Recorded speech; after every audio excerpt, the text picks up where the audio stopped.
नमस्कार, मैं वीरेंद्र पवार और आप देख रहे हैं न्यूज़ तक राजस्थान। आज हमारे साथ खास मेहमान हैं ओम प्रकाश जी जिंदड़, जो यूथ कांग्रेस के कोटपुतली और बहरोड के जिला अध्यक्ष हैं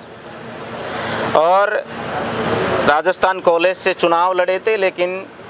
किस्मत ने साथ नहीं दिया और कुछ वोटों से वो हार गए थे। आज हमारे साथ हैं, खास बातचीत करते हैं और ये जानने की कोशिश करेंगे कि अब गहलोत, वैसे तो बंद तो गहलोत सरकार ने किए थे जिस संगठन से आते हैं, लेकिन अब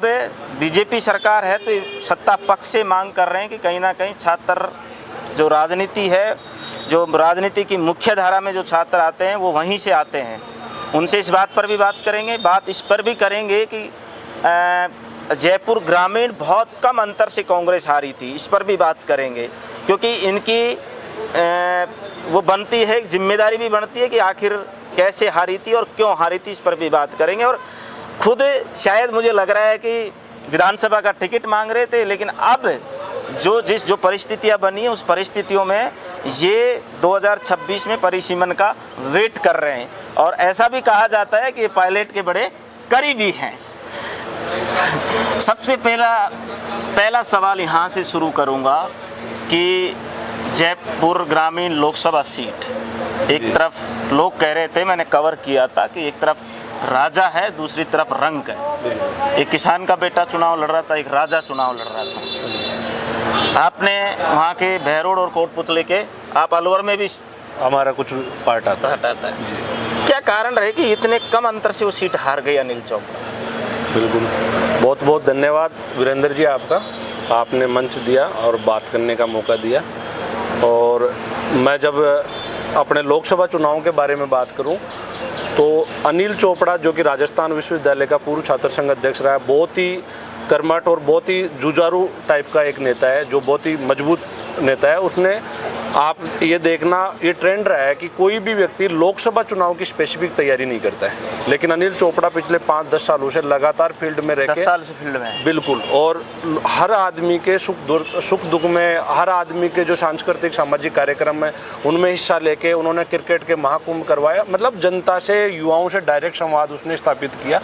जो लोकसभा सीट ये मानी जा रही है कि बीजेपी की फिक्स थी, पिछले 2 लगातार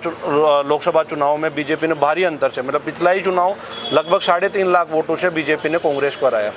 उसके बावजूद अनिल चोपड़ा ने बहुत मजबूती से, जो कि एक आम किसान परिवार का एक लड़का है, जिसने बहुत मजबूती से चुनाव लड़ा और मात्र कुछ 1500 वोटों का एक अंतर के साथ में चुनाव, और वो भी चुनाव हम लोग तो नहीं हार मानते उसको, बिकॉज जिस तरीके से इन्होंने धांधली की, जिस तरीके से इन्होंने 5 घंटे लगाए उसको जीत का सर्टिफिकेट देने में, कहीं ना कहीं हमारे पास उस चीज़ के साक्ष्य हैं नहीं, लेकिन हम इस चीज़ को मानते हैं कि हमारे जो लहर थी, जो लोगों का सेंटिमेंट था, वो सेंटिमेंट बहुत पॉजिटिव था और हमने बहुत अच्छा चुनाव लड़ा। हाँ, ये मानते हैं कि हम अब चुनाव हार चुके हैं, लेकिन जो आप मेरे कोटपुतली बहरोड डिस्ट्रिक्ट के बारे में बात कर रहे हो, मेरे डिस्ट्रिक्ट की 3 विधानसभा जयपुर ग्रामीण में लगती हैं, कोटपुतली, बहरोड और बानसूर। तीनों विधानसभाओं से हम प्लस रहे हैं, तीनों विधानसभाओं में हमने उनको प्लस करके भेजा है। मैं यूथ कांग्रेस कार्यकर्ता के नाते, कांग्रेस के कार्यकर्ता के नाते, मैं जिलाध्यक्ष हूँ, लेकिन मैं अपने आप को एक कार्यकर्ता मानता हूँ। मैंने मेरे बूथ पे काम किया, मेरे बूथ पे मैंने 80% से ज़्यादा वोट कांग्रेस के पक्ष में मतदान कराए। इसके अलावा हमारे पूरे जो जिला है उसने कांग्रेस को बढ़ चढ़ के और वोट दिया, उसमें यूथ कांग्रेस की बहुत बड़ी भूमिका रही है। एक सवाल और ले लेते हैं जी, कि आप विधानसभा का टिकट मांग रहे थे, लेकिन अब परिस्थिति ऐसी बन गई कि आप, मेरे में जब बात की लोगों से, लोग ये कह रहे हैं कि परिसीमन का इंतजार कर रहे हैं। मैं पिछले चुनाव में तो मैं टिकट नहीं मांग रहा था, लेकिन मैं ये चाहता हूँ कि मैं एक बहुत आम साधारण परिवार से बिलोंग करता हूँ। मेरे पिताजी खेतीहर मजदूर है, लेकिन मैं ये चाहता हूँ कि जैसे परिवार से मैं बिलोंग करता हूँ, उस जैसे परिवारों के उन जैसी समस्याएं, जैसे राजेश पायलट साहब कहा करते थे, जब तक गरीब, मजदूर, पिछड़े वर्ग के लोग उन कुर्सियों पर नहीं पूछेंगे जहाँ पे देश की नीतियों का निर्माण होता है, तब तक इस देश का विकास संभव नहीं है। ये मैं हर कार्यकर्ता से हमेशा सुनता हूँ कि राजेश पायलट की जो ये लाइन है, ये कोटेशन है कि गरीब, मजदूर, किसान का बेटा जब तक उन कुर्सियों पर नहीं बैठेगा जहाँ से देश की नीतियों का निर्माण होता है। क्या हर कार्यकर्ता राजेश पायलट की उस लाइन पे चलने की कोशिश कर रहा है क्या? राजेश पायलट साहब की लाइनों पे चलने की कोशिश तो हम नहीं कर सकते, इतने बड़े लोग नहीं है, लेकिन मैं इतना कह सकता हूँ कि राजेश पायलट साहब हम जैसे हजारों करोड़ों लोगों के मार्गदर्शक हैं, क्योंकि राजेश पायलट साहब एक बहुत साधारण परिवार से, जिनके पिता आर्मी के अंदर थे, उनकी कमी उम्र में उनके पिता का निधन हो गया, और बहुत साधारण परिवार से बिलोंग करके आपने सुना है, देखा है, हर चीज़ें आपने पढ़ी हैं कि वो उन बंगलों के अंदर दूध बेचने का काम करते थे, जिन बंगलों में वो लास्ट में केंद्रीय मंत्री बन के वहाँ रहे। तो हमारे रोल मॉडल तो ऑब्वियसली वो हैं ही, जिस साधारण पृष्ठभूमि से निकल कर देश की राजनीति में इतना बड़ा स्थान उन्होंने कम उम्र में, उनका ज़्यादा लंबा राजनीतिक जीवन नहीं था, लेकिन उन्होंने उन ऊंचाइयों को पाया जिन ऊंचाइयों को हर एक आम जो भारतीय नागरिक को पाना चाहता है। इसलिए हमारे मार्गदर्शक राजेश पायलट साहब हैं, और हम तो उनकी जो बातें कही गई हैं उनको बहुत फॉलो करते हैं, और हम चाहते हैं कि हम भी उनकी तरह उनके पद चिन्हों पे चलने की जो भी दूर भर भी हमसे कोशिश हो सके उस कोशिश को पूरा करके, और जो गरीब किसान मजदूर महिला वर्ग है, पिछड़ा वर्ग है, उनकी लड़ाई को मजबूत करें और उनके न्याय की लड़ाई को लड़ने का काम करें। सचिन उनका बेटा है सचिन पायलट, उसके बारे में क्या सोचते हैं? सचिन पायलट साहब वर्तमान राजनीतिक परिस्थितियों में भारत के सबसे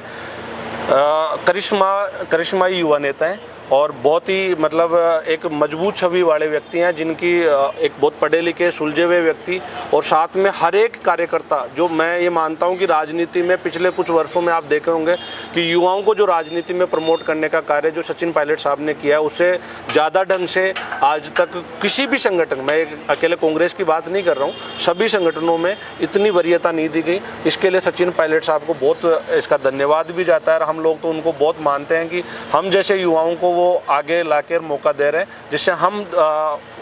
इस देश के लोगों की आवाज़ को मुखरता के साथ उठा सकें। अब लास्ट अंतिम सवाल पूछ लेते हैं कि आप राजस्थान यूनिवर्सिटी से निकले हो, आपने भी चुनाव लड़ा है, सरकार चुनाव नहीं करवा रही जी, आपका क्या कहना है इस पे? सरकार इसलिए चुनाव नहीं करा रही क्योंकि इनको छात्रों की आवाज़ से डर लगता है। सर, मैं चाहता हूं कि लोकतांत्रिक व्यवस्था के अंदर छात्र संघ एक ऐसी व्यवस्था है जिसमें छात्रों की जो आवाज़ होती है, जो छात्रों की जो समस्याएं होती हैं, उनको एक छात्र नेता अपने माध्यम से, अपने लोगों के माध्यम से उनके बीच में रह के, जब छात्र संघ के चुनाव होंगे तभी कोई नेता बन पाएगा, और जब नेता बनेगा तभी तो वहाँ की समस्याओं के बारे में। अब ये सरकारें क्या करना चाहती है, नरेंद्र मोदी जी का प्रोजेक्ट आपने मॉडल देख ही लिया होगा कि गुजरात में उन्होंने कोई सरकारी